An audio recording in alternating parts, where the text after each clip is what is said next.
নমস্কার বন্ধুরা, মন্টিস কিচেনে আপনাদের স্বাগত। আজকে একটি খুবই সাধারণ রান্না নিয়ে এসেছি, সোয়াবিন পোস্ত রেসিপি। আপনারা কিন্তু এই পদ্ধতিতে একবার বানিয়ে দেখতে পারেন। নিয়ে নিচ্ছি সোয়াবিন, টমেটো পেস্ট, পোস্তটা একটু বেশি নেবেন, জিরের গুঁড়ো, ধনের গুঁড়ো, লঙ্কার গুঁড়ো, হলুদ গুঁড়ো।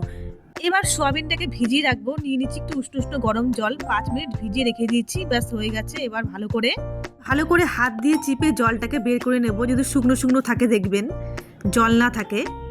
এবার কড়াই দিয়ে দিচ্ছি সরিষার তেল। এবার সোয়াবিনটাকে হালকা লাল লাল করে ভেজে নেব।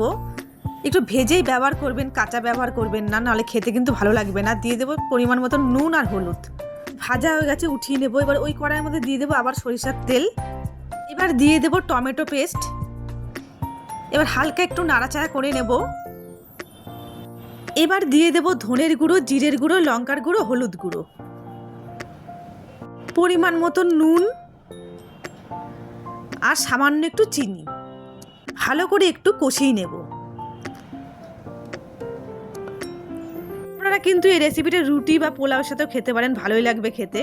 ব্যাস ভাজা ভাজা হয়ে গেছে। এবার দিয়ে দেব পোস্ত দিয়ে বেশি কষানোর দরকার নেই, হালকা একটু কষিয়ে নেবেন 1 মিনিটের মতন। ব্যাস হয়ে গেছে। এবার দিয়ে দেবো ভেজে রাখা সোয়াবিন। আবারও একটু নাড়াচাড়া করে নেব।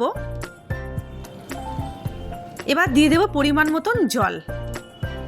জলটা আপনারা আপনাদের পরিমাণ মতন দেবেন। গ্রেভিও রাখতে পারেন বা শুকনোও করতে পারেন। আমি একটু শুকনো শুকনো করেছি। একে সেদ্ধ করে নেব। ব্যাস আমার সেদ্ধ হয়ে গেছে। আমার রেডি হয়ে গেল সোয়াবিন পোস্ত রেসিপি। আজকে রেসিপি ভালো লেগে থাকলে লাইক, কমেন্ট, শেয়ার আর চ্যানেলটিকে সাবস্ক্রাইব করার অনুরোধ রইল। আপনারা ভালো থাকবেন, সুস্থ থাকবেন।